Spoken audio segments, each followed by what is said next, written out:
hair long enough to donate a foot of his hair to make a way for those who, for a cancer patient. Hair, what's that?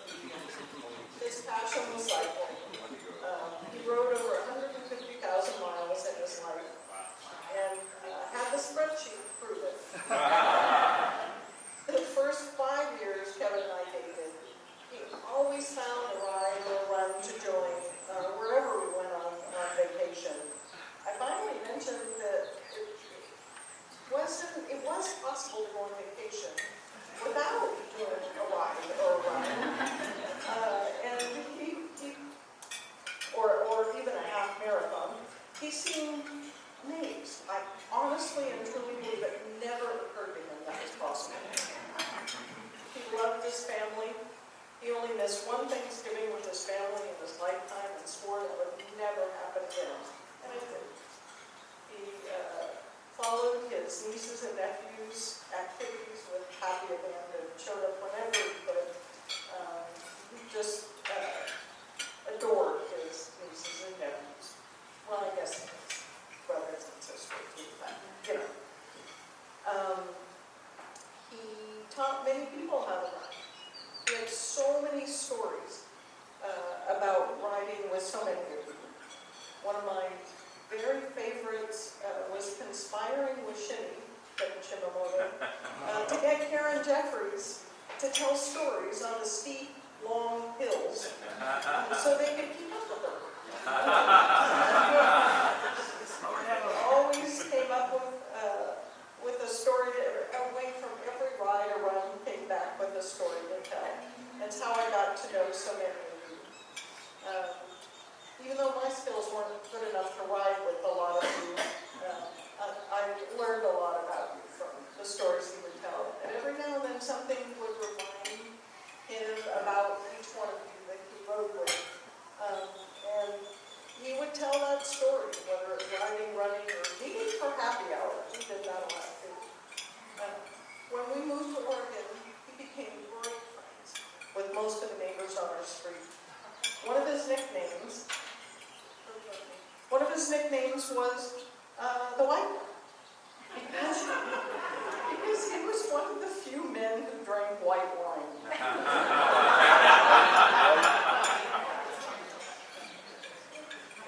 But all the neighbors loved him because he was kind, thoughtful, funny, and always pitched in to help. He was the most amazing planner. I really wanted him to make that his career because he was so good at it. He loved to spend hours on his calendar every week. He had every single sports event logged for all of his teams and followed a lot of teams. Baseball, football, hockey, cycling. Name it, it was on that calendar. He planned vacations, local events like the Chocolate Festival, the Cheese Festival, the Dublin Downhill Race at Mount National. He even kept track of other people's activities. He would ask me, hey, Linda has a haircut appointment next week. Is she staying at our house? Should I make an appointment for dinner? Make reservations for dinner? And I'd call Linda and she'd say, oh, thank goodness for Kevin. I can't keep up with my own calendar. So this year I've missed a lot of things because I didn't have Kevin there. I can't believe he's gone, and I have to say goodbye. He will be in my heart every day, and I'm so lucky to visit my life. I believe he made the world a better place. And thank you all for coming to me.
Kevin's older brother, so I'm older than Kevin, 1 year and 11 days.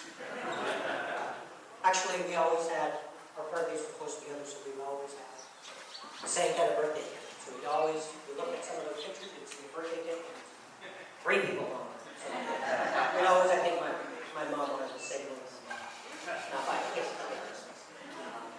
but we'd always celebrate it all together. First thing I wanted to share was, I know that he's met many of you through his kind of running and cycling events and that kind of Kevin.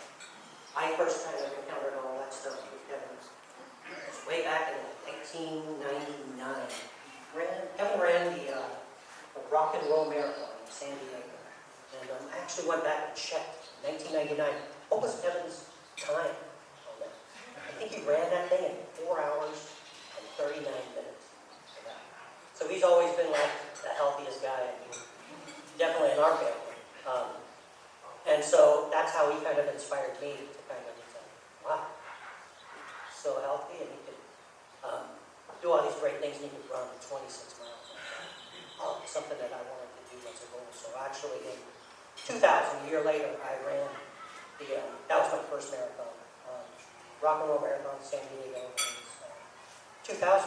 And after that, I got hooked on wanting to run marathons. So after that, Kevin and I would just join in and do a bunch of marathons. So in the next several years, we did like Silicon Valley Marathon, we did San Francisco Marathon, we did Sacramento Marathon, and especially the one that Kevin and I liked a lot was we ran the LA Marathon.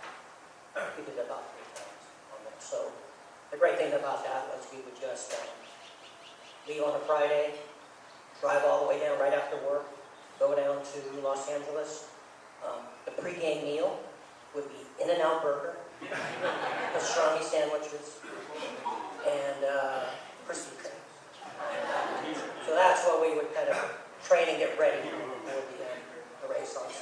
So we check in on Saturday, run it on Sunday, and then right immediately after that, we just drive that 5.5 hours, 6 hours back home, work back on that Monday. So that's the beauty of being like young. Probably could never do that now. For a bicycling story, probably my favorite bicycling story with Kevin was one time I needed a water bottle. So I said, hey Kevin, you got water bottles? Oh, he's got a lot of water bottles, all types. So we go to his garage and he said, hey, you need some water bottles? And he gives me like 6 of them. The 6 of them were from the Lake Tahoe bike ride. So he's done that. It's called the most beautiful ride in America, actually. So he's done it, I think, 10 times. If not more. So he's got a bazillion water bottles for that. So he gave me like 6 of them. I still have most of them. I only used like 1 of them. So I ran that, and Kevin's always loved Lake Tahoe, going over there, spending time over there with Joni. So one time, he invited me to sign up for that Lake Tahoe Marathon. You basically ride around the entire lake, and then you go to Truckee and come back, and then that's 100, that's a century ride. He would actually ride it, and then he would come back and join me back, because I'm usually not so fast on a bike. And he would actually come back and join me, and then we'd cross the finish line together. So that was kind of like the best memory that I have of the bicycle ride with Kevin. Yeah, a couple of memorable road trips on there as well that I will always remember for that. So one of them involved the LA Marathon. We would actually drive all the way down from the Bay Area down to Los Angeles, run that marathon, and then right after that, we would pack up all of our stuff, drove another 5 or 6 hours to Scottsdale, Arizona. So we would hit up a couple of spring training games down there, and then after we did that, went to a couple of games in Scottsdale, went to a couple of Tucson or Phoenix, and then we went to the Grand Canyon. So after we did that, we went to the Grand Canyon. Beautiful thing was, got to watch the sunset on the Grand Canyon, watch the sunrise the next day. We hiked the entire, or down to the trail onto the Grand Canyon. And then we finished that portion of the road trip. Then we kept driving all the way, and then we went down to Hoover Dam. And so, as you know, Kevin got his degree in engineering, and for any engineer, seeing the Hoover Dam is just a beautiful sight. So, there's a picture, I think, one of my favorite pictures, him standing next to the Hoover Dam, and it's very, very special. And then we would hang out at Hoover Dam, and then we drove to Las Vegas, hung out for a couple days in Vegas, did some gambling over there, I think. And then we drove back after that. So that was probably one of my most memorable trips with Kevin. Hang out, just talk about sports, talk about teams and things like that, and that's what we did. As mentioned, Kevin got his degree at San Jose State. So there's two people, myself, Kevin, went to San Jose State, great Spartan alumni. Spartans! The other two, Kevin and Larry and Regina, they went to Berkeley. So we kind of had a little bit of a rivalry there. Not much of a rivalry because way better school. But we would go to many of the big games, things like that. Watch some of the bonfires and things like that. So those are things that I always remember from that. But part of being, when we go to San Jose State, being Spartan alumni, we would go to a lot of football games and a lot of the basketball games. And so the teams are really not that good. But we'd always go there and lament it. But whenever they play our rivals or things like that, we would go to those games. And had a great time, just with band play, cheer them on, even though the results usually weren't that great. But we had just a great time just hanging out and watching those games, cheering those games.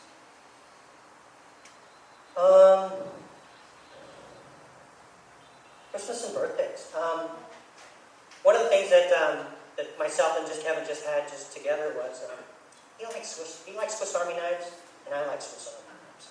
So one time I told him, I said, hey, if you ever can't think of a gift for each other, just get a Swiss Army knife.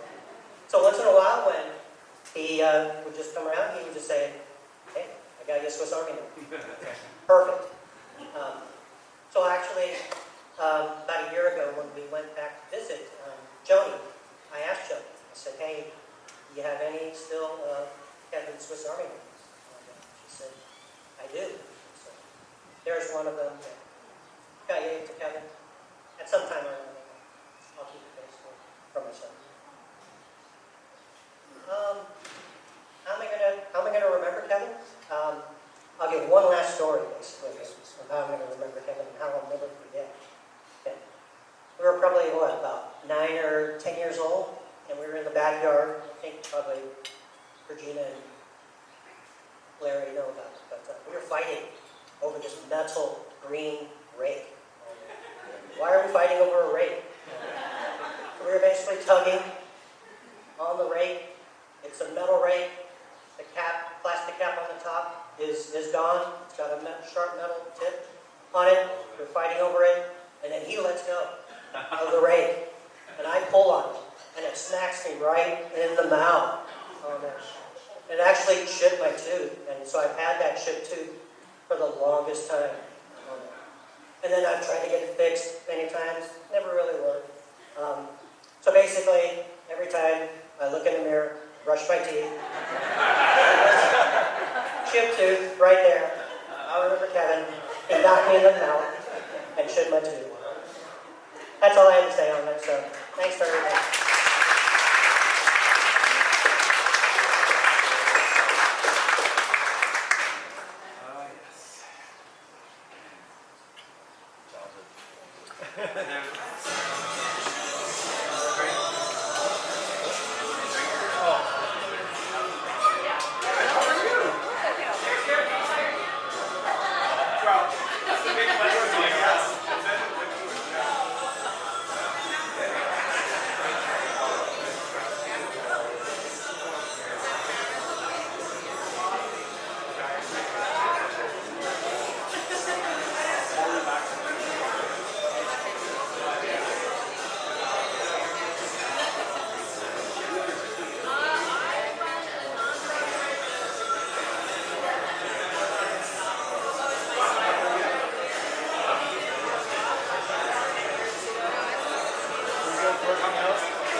thank you for sharing it with us, because it really was a pleasure. big heart and smart guy, and we love him very much. And but just a couple of things. First of all, I once confessed to him that I don't think I'd ever watched ESPN, and he still liked me. And that impressed me. I thought that was very considerate. I'll always remember his jalapeno biscuits, which were delicious, and kind of associate him with that. So anyway, I will keep it short. But, he's a great guy, and we dearly miss him. Thank you.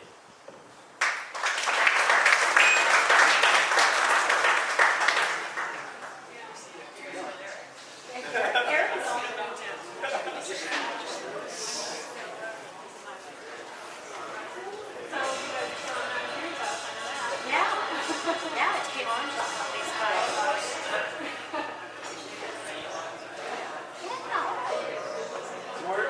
Did Mississippi? Yes. No, I didn't. When they raised the interest rates.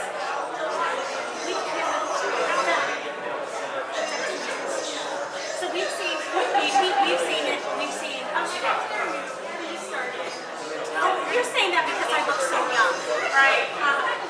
Right. We're all 35 forever. So, but you know, it's a market looking at the market. So,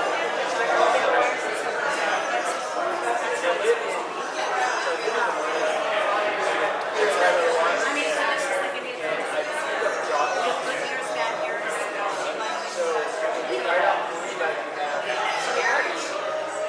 We're in the same house.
folks.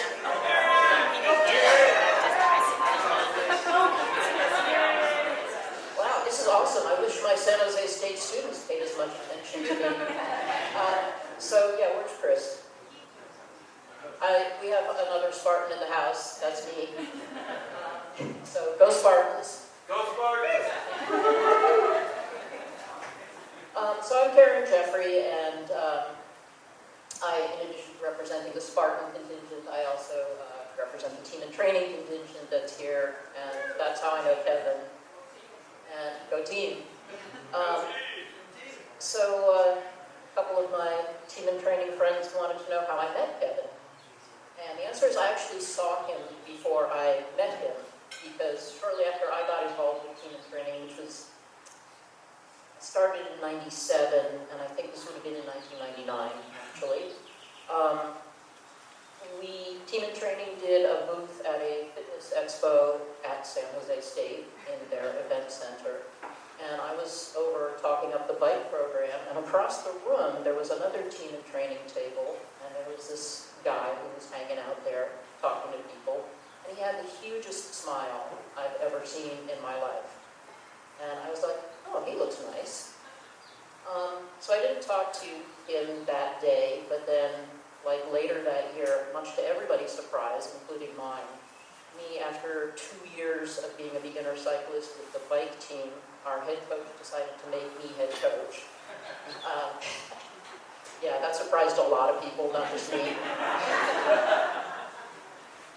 I didn't know what I was doing. But somebody was kind enough to recruit these 3 very experienced cyclists to help me coach, and one of those people was Kevin Lady. And Kevin was part of my coaching staff for the next forever years, for as long as I stayed involved with the team. And he didn't just help me with the bike team, but also we had a lot of different things going on. Team and Training was in its heyday back then. So we had a duathlon team, which is a run-bike-run. Kevin helped me coach that, along with a few other folks who were here. He helped me coach the mountain bike team when we had a mountain bike team. And one of my Kevin stories actually comes from the mountain bike team, because like everybody else in the world, he was a much better mountain biker than I was. I kind of enjoyed it in the abstract, but I was pretty chicken. And on one of our training rides at Wilder Ranch in Santa Cruz, we had just climbed this hill, and Shimamoto was there, you might remember this. I think Martin Lee was there too. We get up to the top of this hill, and the ground is kind of squishy, and there's a lot of dead leaves, and Kevin's right next to me on my right, and next to Kevin there's this big drop. And I lost my balance. And I started teetering a little bit, and then a little bit more. Like I said, I didn't have the best skills in the world. So I ended up falling over onto Kevin. You know, I'm on my bike, he's on his bike, and I knocked him off the drop down the hill. And he slid about 10 feet. And any normal person would have been furious with me. And he just got up, you know, brought himself and his bike back up to solid ground, and I'm apologizing profusely, and he said, that's all right. He wasn't mad at me, he was fine. So that's typical Kevin. That's one Kevin story. I also have a sports story about a very important Spartan sport that Chris forgot to talk about, and that is competitive eating.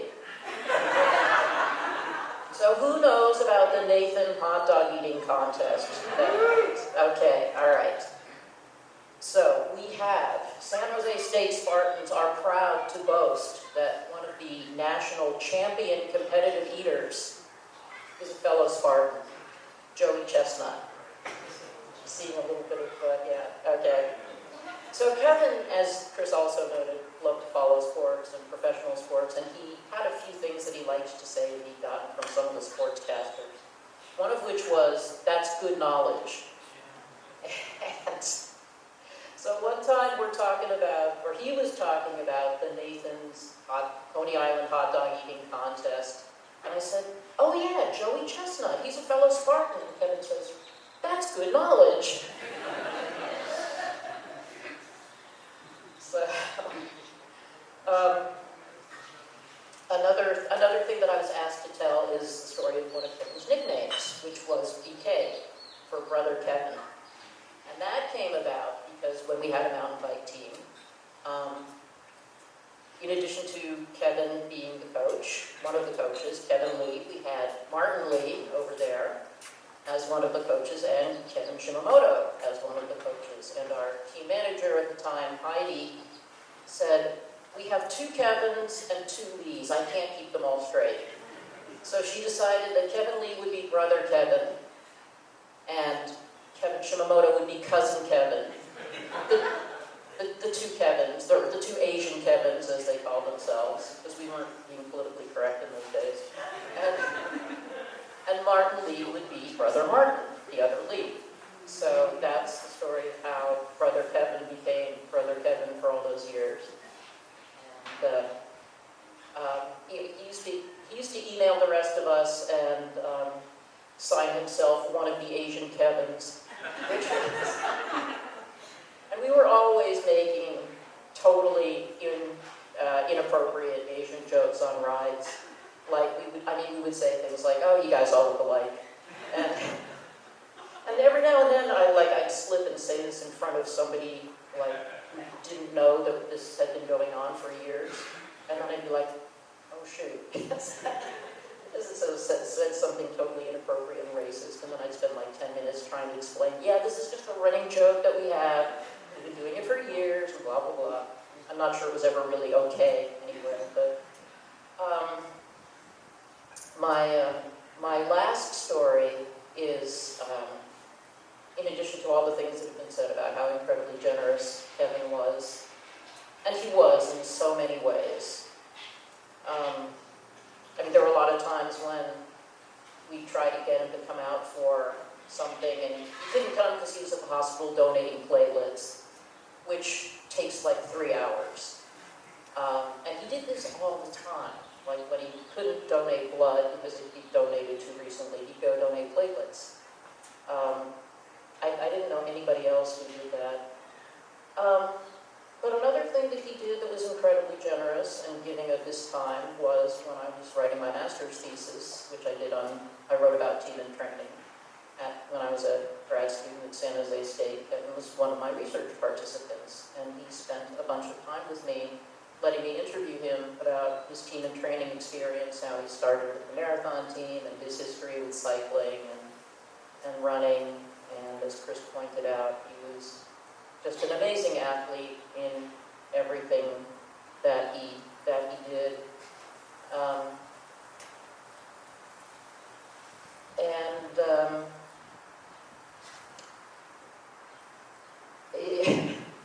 It was not true what Joni said about how they had to keep me talking so that they could keep up with me. I wish that was true. But I will say that Kevin was always fun to ride and run with, and we did a bunch of fun runs and fun rides together. And somebody who knew the 2 of us said after one of those rides, "You folks just chat the whole time." And it was true. We weren't really trying to go fast. We just blabbed a lot. I had one more Kevin story to share, and it's this also involves this is my last anecdote, but this also involves an embarrassing story about me. There was this one ride that a bunch of us used to do regularly. It's called the Climb the Kaiser. It's run by the Fresno Cycling Club, and there's a few veterans of that ride in here today. It's a 155-mile ride with about 15,000 feet of climbing. And if you're not a cyclist, take it from me, that's a boatload. And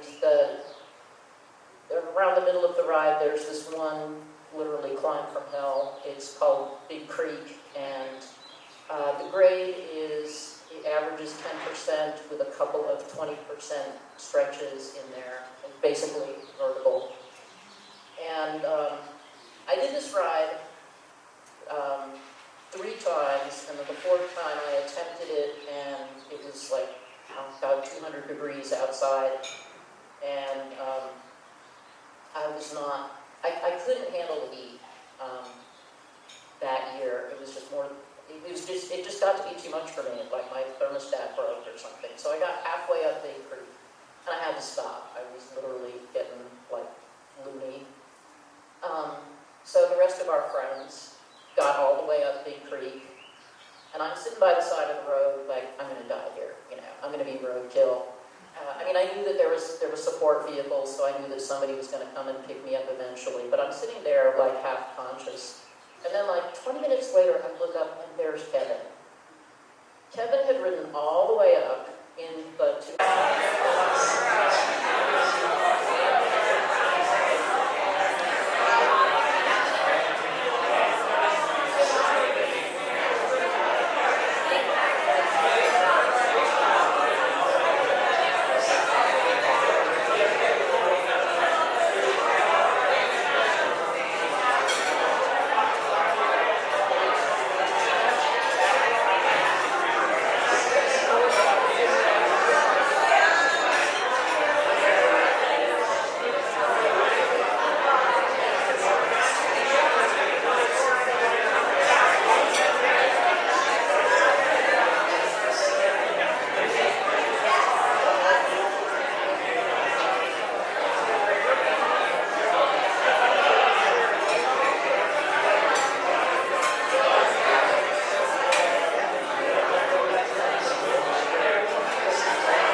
always so kind to me and so kind to my kids. And I would always really look forward to visiting with him because he would just randomly be reminded of funny conversations or funny stories that he had experienced with Aunt Joni, his family, with friends. And he would just light up when he told these stories. And for me, whether the stories were like a life adventure or it could be just a conversation, something that happened at work. And then somehow it's always brought joyfulness to the room. And those two things are just really linked in my mind with him because Kevin's kindness and his joy seemed really grounded to me. Like he was choosing to be kind and choosing to be joyful on a regular basis. And he was so nice and had such a big warm smile, and I know he took a lot of enjoyment out of life, but I also know that doesn't mean that makes it easy to just regularly choose joy and choose kindness in life and the way you interact with people. And I've just also seen Kevin choose kindness in moments when other people wouldn't, and I feel like those are just the moments when people show you who they are. And I'm just really thankful for the joy and kindness that Kevin shared with other people, and I'll really miss him.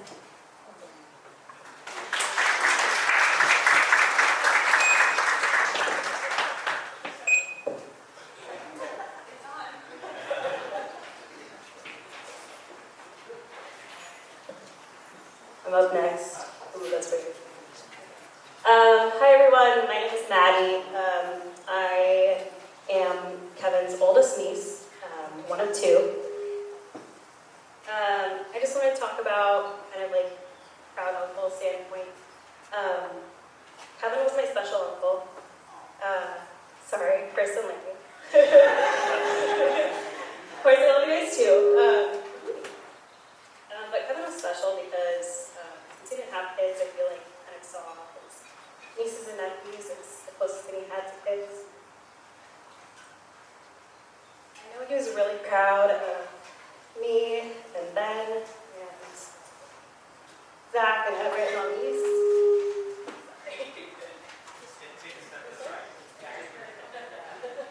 Okay.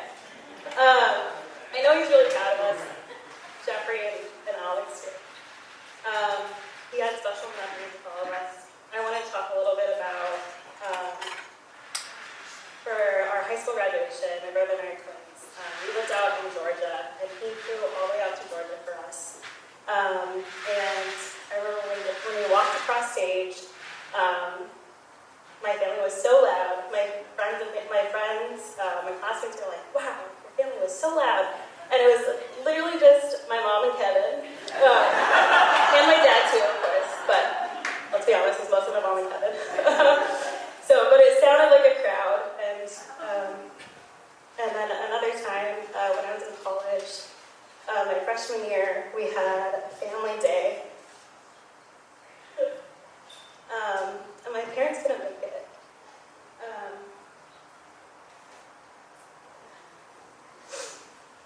And Kevin and Jody came all the way down from Oregon. Also Larry and Vicki too. And it was just so special that they spent the day with me there. And lastly, for my college graduation,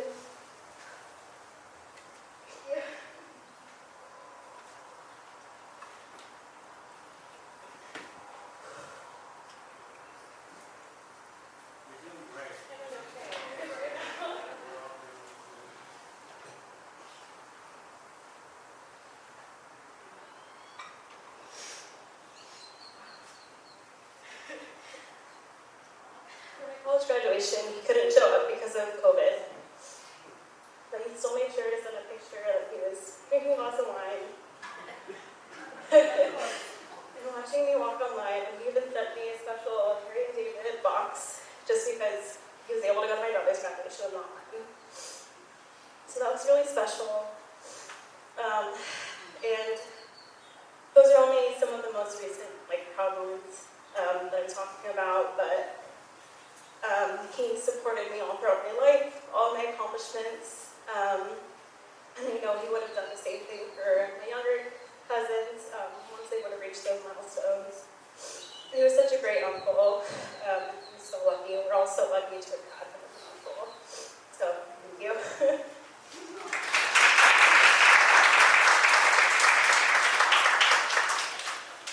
Hello. Sorry about that. I'm Maddie's twin, Georgina's son, Kevin's nephew, Ben. I'd first like to say that I got a bigger box from Harriet David in Revelation. Kevin's always been an inspiration to me, just with my running career, and supplied me with a lot of shoes over the years, which is definitely a great perk of having him around in my life. But I really just wanted to share a lesson, I guess, that is helping me, and I feel like I should share with you guys too. So, my graduation, surrounded by people going on to start their first real jobs and moving away to way cooler cities and never come back. We're a little bit too drunk for a Saturday morning. I felt a little out of place just because I had to go back in a couple of weeks for my master's classes. I didn't actually have a job lined up, even though I've been trying for a while. But was there, and was proud of me. My family came from all over California, and Medford, Oregon. And no one's more proud than my uncle, Kevin, who had planned, booked everything way before even I knew what day I was graduating somehow. But I had this lingering feeling that this didn't really matter. We'll be back in a year, and that would be the real time I could celebrate. We'd all be enjoying it. And that kind of persisted even when we were waiting around eating a pizza at the hotel lobby table, as we do graduation, I guess, and eating a cake that said congratulations. And he said, if you really want to, you can go hang with your friends instead. Like, it's okay. Like, I want you to make sure that you're enjoying your graduation and everything. And for a moment, I considered it because I thought that we'd be back, I'll be back, and it'd be great, and I can actually celebrate.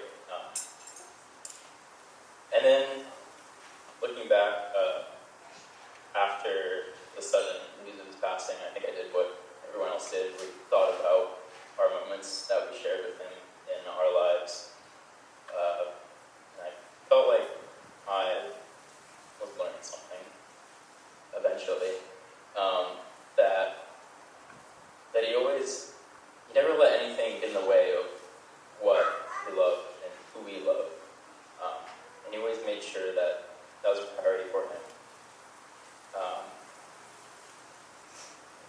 So I guess I wish, looking back on those moments when he showed up for Parents' Weekend to make sure that I was settling into my freshman year of college away, and we flew across the country just to watch us graduate high school, and bringing us together to do video calls during COVID. And I feel like I wish I could say that I've figured it out, but I can't. So I'll tell you guys instead.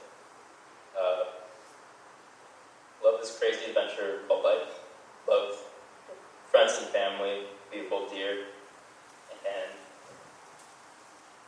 just cherish those moments where you share hope, because you might not know how precious they are. Thank you.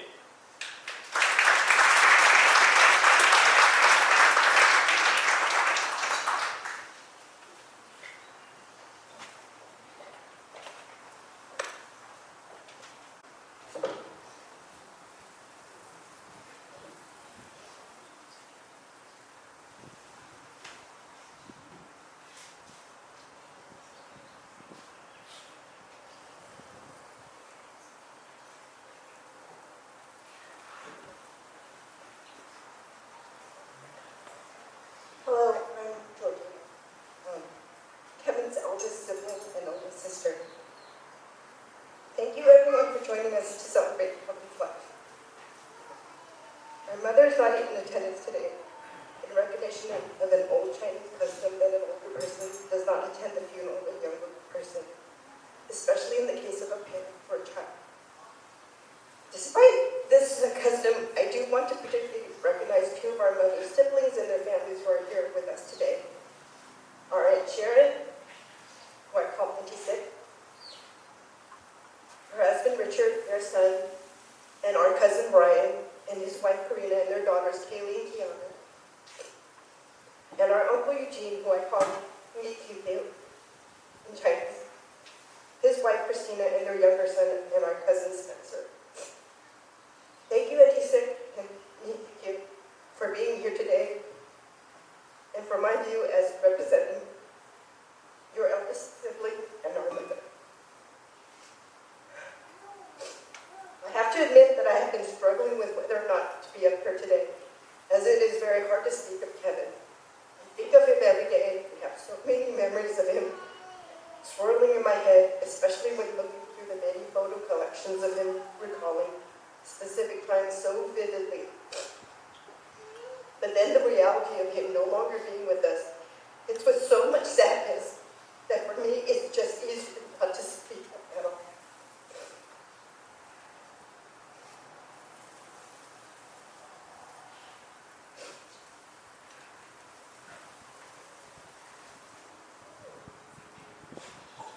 After reviewing what I had written a year ago to Jody after Kevin's passing, I found the feelings I expressed then still in general stand today. Jody, I hope you will not mind that I share now most of what I wrote to you last year to honor our brother and also the life we both built together. Here's a portion of what I wrote to Jody a year ago. Dear Jody, quote, I can't believe it, unquote. It's something that's been said many times out loud, and I'm sure even more in our minds the last week. Words seem to otherwise escape me in enduring this unbelievably painful time. Even though my head is constantly filled with thoughts and memories, I'm concerned about saying the wrong thing or not enough, so saying nothing can be the easier thing to do. My apologies, for I'll probably still end up bungling my words and or leave out words I intended to express here. We thought of you first upon hearing the news, especially while you were so far away. You brought so much happiness to Kevin's life in creating a loving family strategy. We are so sorry for your immense and untimely loss. Our hearts break for you during this extremely difficult time, and even more so when having to handle all these necessary arrangements overseas. It's just so sad to think of Kevin's passing. Even to make those words is very hard, because I feel I've been glitched back to reality. He could have such a huge presence wherever he was,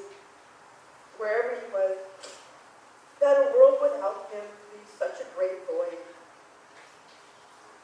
While staying with my mom right now, memories of Kevin and his voice seem to be everywhere. As you imagine, my mom is so very sad and has a hard time sleeping. It pains me to witness my mom mourn losing her 56-year-old son. She has opted to watch her TV shows for the time being to keep her mind occupied. She has also asked us not to mention Kevin's passing to any family or friends yet, because she said having to discuss this would make her even more sad. She said that she will let them know when she is ready, just not now.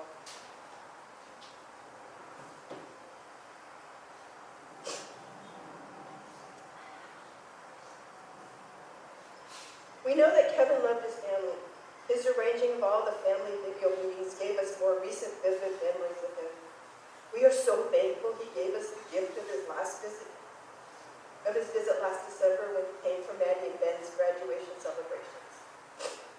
Ben and Maddie know how proud their cute uncle, Kevin, was of them with their activities and for their milestones, such as attending soccer games, flying to Georgia for their high school graduation, and vacationing in Hawaii for their graduation trip. He gave them so many memories, which just makes them miss him even more.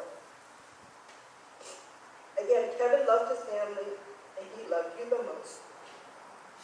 He loved sharing with you, living a life of many adventures that wouldn't have been possible if he didn't find love with you. Thank you for loving my brother and give him a life well lived.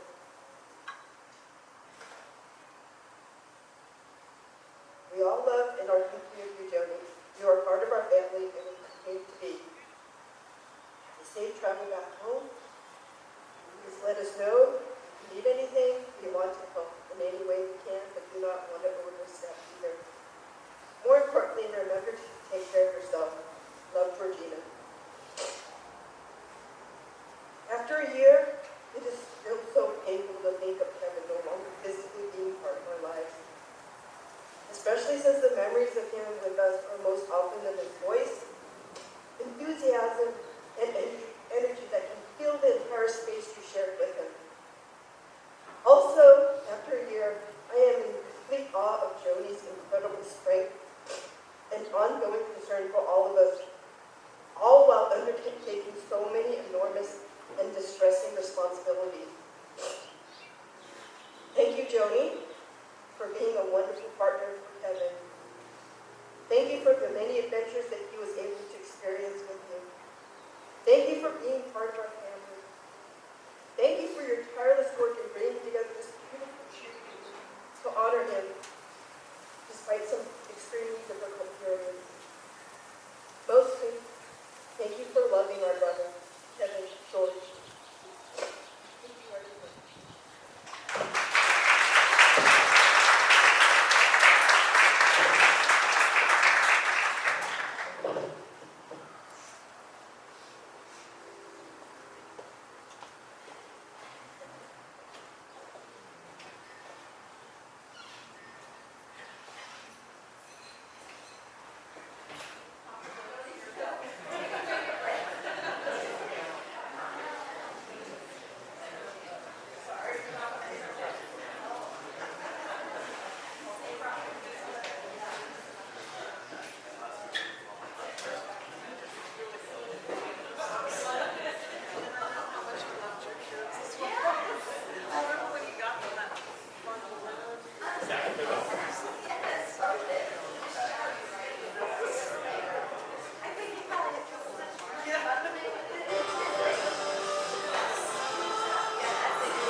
Joni's sister, and I hope what I follow up with isn't inappropriate.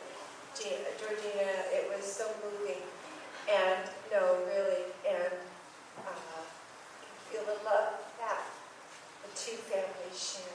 And, we're so thankful for the legacy that is in your family that allowed Kevin to be the man that he is, and such a wonderful partner for our sister. So thank you, and thank you all of her family who have shared. It's amazing to meet everyone here, all the puzzle pieces that put together to make that beautiful picture that is Kevin's life. And I personally want to honor, and I'm sure many people do, and give special blessing to Kevin's mother and father, although they couldn't be here today because they're a big part of the man that he will always remember and that he was. And so I give thanks for them and what they have instilled in all of you, that are his family. I first met Kevin when Joni asked him to join a family celebration that we were having at Khan's restaurant. And when Joni introduced him, my mother said to my sister's shock and surprise, "Welcome to the family, Kevin," because they'd only dated a couple of times. But Kevin stuck with it, and in the sense that this was presumed.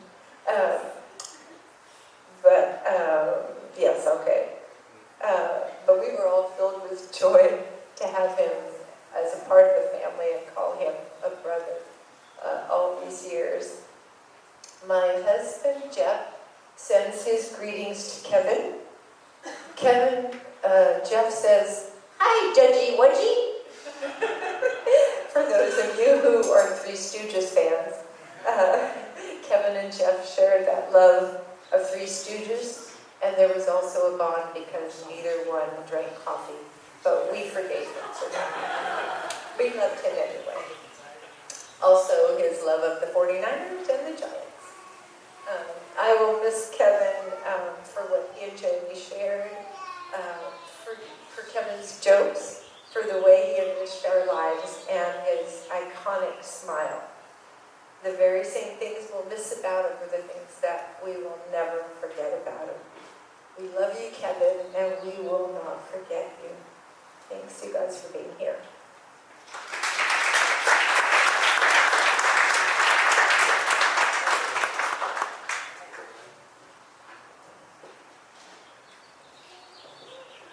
Thank you. I am Larry. I'm Kevin's younger brother. So I'll try to keep it a little lighter or else I won't make it through this. So Maddie, I won't take offense because Kevin was such a great guy that if he was your favorite uncle, I'm okay. Special favorite. And you're my favorite niece. My only niece. Yes. So it's great to hear all these stories, especially the one from KJ early in terms of one thing that Kevin and I shared was a passion for science. He enjoyed it, he passed that on to me, and I looked up to him as like, he was such a great scientist. He was so strong. Early on in the 90s, I'd be riding after work about 5-6 days a week, just to make sure that I could be in shape when we started doing century runs. So we did a handful of centuries in the mid-90s, actually, in the Tri-Valley area where we live now, up in San Ramon. So when I ride on those roads still, I have great memories of some of these century runs that we did. It felt a heck of a time at the time. And then in 97, I finally was able to get myself into shape to do the Davis Double Century that he had done so many times before we heard about it, so that was one of the goals. So in 97, we ended up doing it. That was a little apprehensive. We've done century runs, 200 miles is kind of cold and low. But Kevin would he would reassure me, say, "Oh, it's not be a problem. We'll go pretty slow. There's like 9 or 10 rest stops, and we'll make sure we stop at every rest stop, like every 20 minutes or so." So it's like he made me feel comfortable that I'm going to do it. He's going to help pace me and all those things. So we ended up doing that in 97. We started at like 5:30 in the morning. It's dark. We're out riding, and we didn't end up finishing until like 9 o'clock. So it was like a 15-hour ride.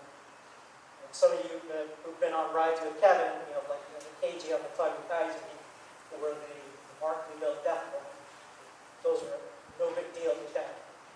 But he made sure that I felt comfortable, that he was encouraged me to continue running the road home. Because not only was it 200 miles, it ended up being like 160. It was a lot. So, we're getting through it, and I would say that Kevin, I was drafting off Kevin most of it. I tried to pull for a little bit, but he was doing most of the pulling. And even like the last 50 miles, he was doing most of the pulling. I tried to pull ahead for like half a mile. I was like, okay, I can't do it. But he kept encouraging me. He was like, "Oh, we've got to get to the end.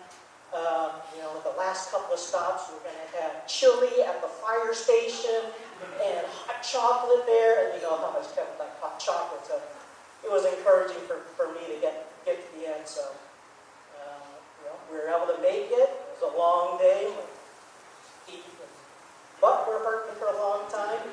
But it was one of the best memories I had because I got to share it with Kevin. And even though it was tough, it was a very memorable ride. I ended up doing it again in 2002 for some reason with Kevin. And I always remember one of the best memories I had on one of the descents. It was a long descent off the mountain. And I was going like 50 miles an hour. It was probably the fastest I've gone on a bicycle. And I had a death grip on my handlebars because I just had them on my brakes just in case anything happened. And I'm just terrified for my life. And Kevin comes flying by in full tuck off his seat, and I'm just like amazed. I was like, this guy has no feet. He's amazing. So, I mean, so that's what I remember. Fortunately, I was able to, my son Zach, he's enjoying cycling now. He's a super good cyclist now too. So we actually ended up, me, Chris, and Zach ended up doing a metric century, actually down the road here in Morgan Hill in Gilroy, just in last May, which was only like 2 weeks after we were in and we still want to do it, feel right, but we're like, in the spirit, we know Kevin will do this. And perchance, the name of the ride was the Kevin Classic, which was sponsored through the Lions Club that Chris was involved in. So like, perfect. I Care Classic with Kevin. I care about so many people, his family, friends, and just his teammates. So we ended up doing it. It was a great ride. Chris and I ended up leading up at the end, just like you said. It's like we ended up catching up with Chris, and then Zach dropped us, of course, thank you, for the last 20 miles. So we had a great time on that. So, and just a couple other memories. We talked about how much Kevin enjoyed people and family. Joni and Kevin would always welcome us to have get-togethers at their house over in San Jose, whether it's Thanksgiving or Christmas or some of the summertime barbecues, or maybe even the occasion of Super Bowl, especially the Super Bowl when Seattle beat up on the Broncos. Wasn't a great game, but we still had a great time. And then during some of the barbecues, we did one year where we had a camp out in Kevin and Joni's backyard. So we set up some tents in the backyard. Our kids, Zach, Everett, and Anais, are so excited to do camping because my wife, she's not into camping. So she's like, you guys camp in the backyard. Joni and I will sleep inside. Yeah. And then, of course, at night, we'd be making s'mores. Kevin's manning the barbecue. So, of course, when we're making the s'mores, Kevin's sitting there near the fire and popping down the marshmallows. So he'd be in, 5, 6, 7, 10 marshmallows or something like that. And then Zach was maybe at the time saying, hey, Uncle Kevin, I'm eating marshmallows. Kevin's like, maybe 3 or 4 or so. And Jack's like, no way, I've been eating way more than that. And then this would go on back and forth over the other. Kevin probably 15 marshmallows or so. And exactly like, how many marshmallows you had? Oh, maybe 5 or 6 or something like that. And next time, no way! So it was just a fun interaction. Kevin loved his nieces and nephews, and we had a great time. So of course, when Kevin and Joni moved up to Oregon, we were sad that they moved, but we still got to visit them a few times. And then maybe a few months after they moved up, I'd be taking Everett and Anais to school or something like that, and they'd be buckling up in the back seat, and they would say, hey, we need to buckle the middle belt for Invisible Kevin. And I was like, oh, you're still thinking about Kevin. So I text Kevin and say, hey, they're buckling up for Invisible Uncle Kevin. Kevin would be happy that I'm still thinking about him. So that would go on for like the next year or so. Everett was in school or martial arts or the library or something like that. Let's buckle up for Invisible Uncle Kevin. They take turns. Who was going to buckle them up? And then, it would stop. But then, all of a sudden, just like a few months ago, ever done it, honey, he said, hey, we got for Invisible Uncle Kevin. It made me so happy that they're still thinking about him and remembering him.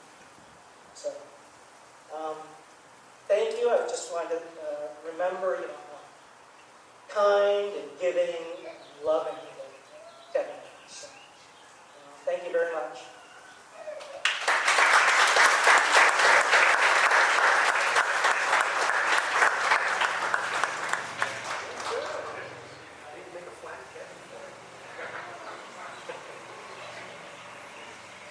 I'm just going to close things down a little. There's still more. I don't know if there's any desserts left. I could put, but I just want to thank everyone for coming. And a couple things I couldn't quite get through the first time, which was I just want all of you to know how much I appreciate, and I'm sure all of the family appreciates, how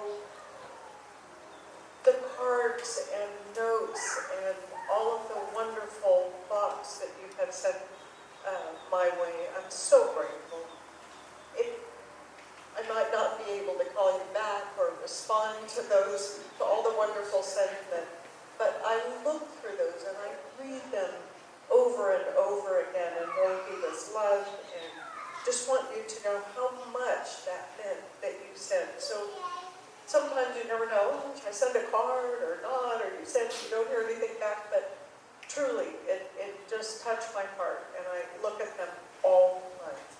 Even his Uncle Sec wrote a poem, which is in the flyer, so if you have it, if you don't have a flyer, please take one and read the poem that was written about Kevin, and it's just lovely. So I thank you for coming and all your wonderful warm love and attention coming, and I'm truly, truly grateful. So just continue to share stories and